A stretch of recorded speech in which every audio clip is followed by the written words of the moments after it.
नमस्ते दोस्तों, अगर आपको मेरा कंटेंट पसंद आए तो कृपया सब्सक्राइब करें और नोटिफिकेशन बेल दबाएं।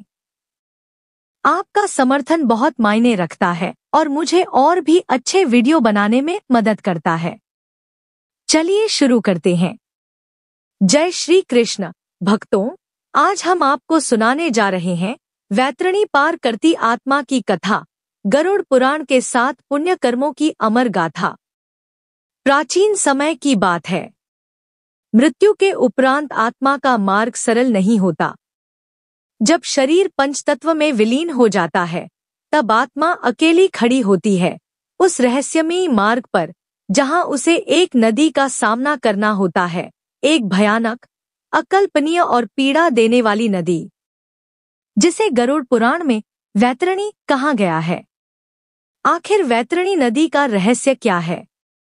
गरुड़ पुराण में वर्णन आता है कि वैतरणी कोई साधारण नदी नहीं है। यह रक्त, मांस, कीचड़, मलमूत्र, कांटों और अग्नि से भरी होती है। यह आत्मा को उसकी समस्त कुकर्मों की पीड़ा एक साथ देती है। जो जीवन भर पाप करता है, जो दूसरों को कष्ट देता है, जो धर्म, दया, सेवा और सच्चाई से दूर रहता है, उसकी आत्मा इस नदी को पार करते समय भयंकर चीत्कार करती है, रोती है, तड़पती है, लेकिन उसे कोई बचाने वाला नहीं होता। लेकिन गरुड़ जी पूछते हैं, हे भगवान, क्या कोई उपाय है जिससे इस भयंकर पीड़ा से मुक्ति मिले?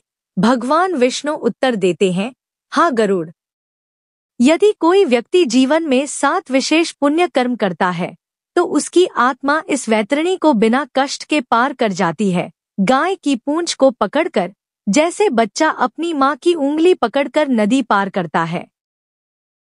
भक्तों, आइए जानते हैं वे 7 दिव्य पुण्य कर्म जो आत्मा को वैकुंठ के द्वार तक पहुंचा सकते हैं।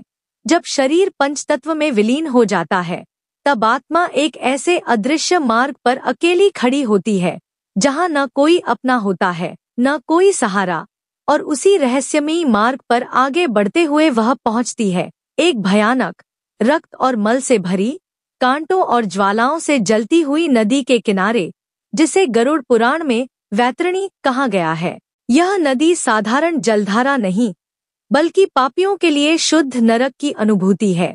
जो आत्मा जीवन भर धर्म, सेवा, दया और सत्कर्मों से विमुख रही होती है, उसे इस नदी में घसीटा जाता है। उसकी चीखें और तड़प भी उस समय कोई सहायता नहीं कर सकती। लेकिन यदि आत्मा ने जीवन में 7 विशेष पुण्य कर्म किए हों तो यह वैतरणी स्वयं सहायक बन जाती है। भगवान विष्णु ने गरुड़ को बताया कि ये 7 पुण्य कर्म आत्मा के लिए स्वर्ग का द्वार खोल सकते हैं। नंबर 1, पहला पुण्य है गौदान। गौमाता पृथ्वी का चलता फिरता स्वरूप है।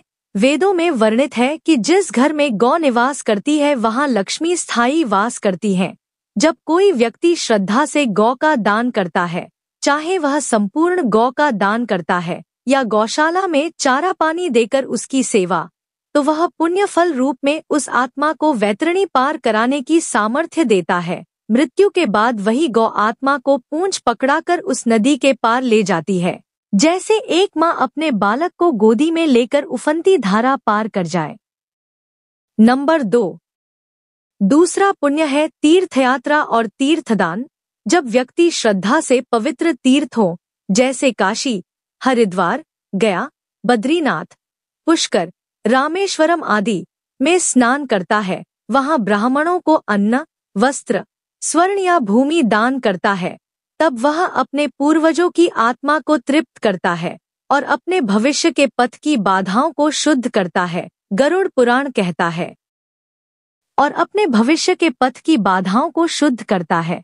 गरुड़ पुराण कहता है कि तीर्थों में किया गया एक एक जलकण करोड़ों जन्मों के पापों को हर लेता है। नंबर 3, तीसरा पुण्य है पिंडदान और श्राद्ध। मृत्यु के बाद आत्मा को परलोक की दिशा में सहारा चाहिए होता है और वह सहारा उसके वंशज द्वारा किए गए तर्पण, पिंडदान और श्राद्ध से ही प्राप्त होता है। गया, हरिद्वार, प्रयाग, पुष्कर जैसे तीर्थ स्थलों में पिंडदान करने से पितृगण तृप्त होते हैं और मृत्यु के समय वे ही आत्मा की सहायता करते हैं। जो पुत्र श्राद्ध नहीं करता वह पितृऋण में डूबा रहता है और उसका जीवन संघर्षों से भर जाता है। नंबर 4, चौथा पुण्य है अन्नदान। गरुड़ पुराण में कहा गया है कि अन्न ही परम दानन। मृत्यु के पश्चात आत्मा 11 दिनों तक भूख प्यास से तड़पती है और केवल वही आत्मा इस पीड़ा से बचती है जिसने जीवन में भूखे को अन्न दिया हो। अन्नदान ऐसा पुण्य है जिसे स्वयं देवता भी वंदन करते हैं और मृत्यु के बाद आत्मा के मार्ग पर अन्न रूपी दिव्य ऊर्जा बनकर वह शक्ति स्वयं प्रकट होती है। नंबर 5, पांचवा पुण्य है हरिनाम स्मरण। जब व्यक्ति जीवन में भगवान के नाम राम, हरि, गोविंद, नारायण का जप करता है तो वह अंत समय में भी निडर रहता है। जो अंतिम समय में हरिनाम लेता है उसके पास यमदूत नहीं आते बल्कि विष्णु के दूत उसे लेने आते हैं और स्वर्ण विमान पर बैठाकर उसे वैकुंठ ले जाते हैं। गरुड़ पुराण के अनुसार नाम स्मरण मृत्यु को एक उत्सव बना देता है। कृष्ण महामंत्र हरे कृष्ण कृष्ण कृष्ण हरे हरे, हरे राम राम राम हरे हरे है। यह मंत्र, जिसे महामंत्र भी कहा जाता है, भगवान कृष्ण और राम के नामों का जाप है। इस मंत्र का जाप करने से मन शांत होता है और आध्यात्मिक लाभ मिलता है।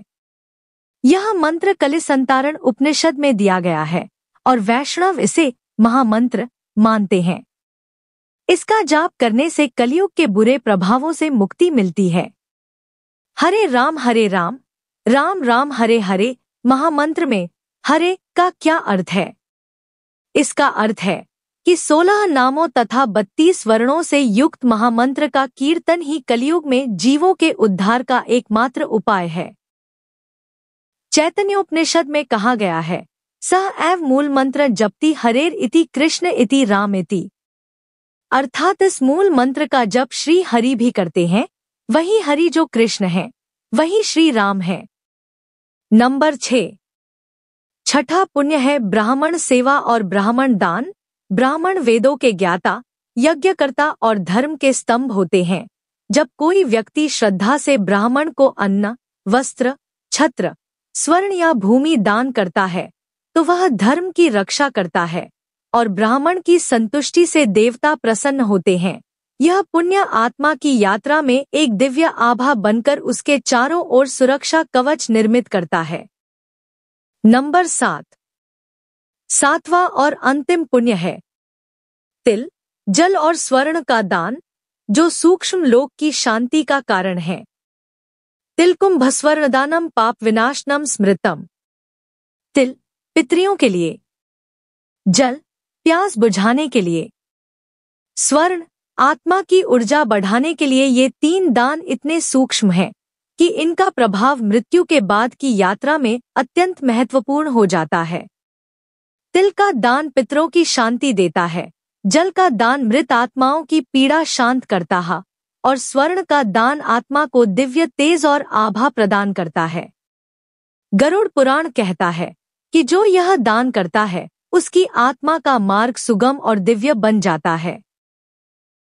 तिल पितों को शांत करता है, जल तृषित आत्माओं की प्यास बुझाता है और स्वर्ण आत्मा को तेज देता है। गरुड़ पुराण में वर्णन है कि यदि संक्रांति, अमावस्या, एकादशी, श्राद्ध पक्ष, पूर्णिमा आदि पर्वों पर ये 3 दान श्रद्धा से किए जाए तो आत्मा को वैतरणी पार करने में कोई विघ्न नहीं आता। ये 7 पुण्य कर्म केवल जीवन में ही नहीं बल्कि मृत्यु के बाद की यात्रा में भी प्रकाश बन जाते हैं और यह प्रकाश वैतरणी की काली धाराओं को भी शांत कर देता है। गरुड़ पुराण हमें भय नहीं दिखाता बल्कि जीवन के सत्य से परिचय कराता है कि मृत्यु अंत नहीं, केवल एक नई यात्रा की शुरुआत है और उस यात्रा को सफल बनाना हमारे अपने वर्तमान कर्मों पर निर्भर है। इसलिए जीवन को धर्म, सेवा, दया और भक्ति से भर दीजिए, क्योंकि आज का किया हुआ पुण्य ही आत्मा की कल की नौका बनता है और उस पार जहाँ वैकुंठ है वहीं आत्मा को विश्रांति मिलती है। यदि आपने इन 7 में से एक भी पुण्य कर्म अब तक नहीं किया है तो डरिए नहीं, आज भी समय है। वैतरणी का द्वार अभी भी खुला है और 7 पुण्य कर्मों की नौका आपकी प्रतीक्षा कर रही है। पुण्य से मोक्ष तक की सीढ़ी क्या है? इन 7 पुण्य कर्मों में से यदि कोई व्यक्ति केवल 2-3 भी जीवन में श्रद्धा और निष्ठा से कर ले तो उसकी आत्मा मृत्यु के बाद वैतरणी को सहजता से पार कर सकती है। ये कर्म केवल परंपरा नहीं बल्कि आत्मा की सुरक्षा कवच हैं। वैतरणी की भयानक धाराएं इन पुण्य कर्मों के पुण्यजल से शांत हो जाती हैं। मृत्यु कोई अंत नहीं, वह प्रारंभ है आत्मा के नए पथ का। इसलिए आज ही कोई एक पुण्य कर्म चुनिए और वैतरणी के पुल की ओर पहला कदम बढ़ाइए। यदि यह लेख आपको आत्मिक शांति दे तो कृपया हरिनाम लिखकर शेयर करें। जय नारायण, जय श्री हरि। मित्रों, गरुड़ पुराण हमें डराने नहीं बल्कि सचेत करने आया है ताकि हम समय रहते अपने जीवन को पुण्य और सत्कर्मों से भर सकें। वैतरणी कोई कल्पना नहीं, यह हमारे कर्मों का आईना है। यदि जीवन में ये 7 दिव्य पुण्य कर्म अपनाए जाए, गौदान, तीर्थदान, पिंडदान, अन्नदान, हरिनाम स्मरण, ब्राह्मण सेवा और तिलजलस्वर्ण दान, तो मृत्यु भी मुस्कुराहट में बदल सकती है। इसलिए भाइयों और बहनों, आज से ही संकल्प लें, हर दिन एक छोटा पुण्य आत्मा के कल्याण के लिए। क्योंकि जब अंतिम क्षण आएगा तो 7 केवल हमारे कर्म और हरिनाम ही होंगे। अगर यह कथा आपके मन को छू गई हो तो इस वीडियो को लाइक करें, कमेंट में लिखें जय नारायण और शेयर करें अपने अपनों के साथ ताकि हर आत्मा को पुण्य का ये दिव्य संदेश मिल सके। और हाँ, ऐसी ही गूढ़, आध्यात्मिक और गरुड़ पुराण से जुड़ी दिव्य कथाओं के लिए चैनल को सब्सक्राइब करना ना भूलें। याद रखें, हरिनाम ही वैतरणी पार कराने वाली नौका है। जय श्री हरि, जय नारायण, जय गरुड़ पुराण। और दोस्तों, अगर ये जानकारी उपयोगी लगी तो हमारे चैनल धार्मिक कहानियां भजन एंड कीर्तन को लाइक करें, कमेंट करें, शेयर तो जरूर करें और चैनल सब्सक्राइब करके नोटिफिकेशन को ऑल पर सेट कर ले। वीडियो पूरा देखने के लिए धन्यवाद। जय श्री कृष्ण।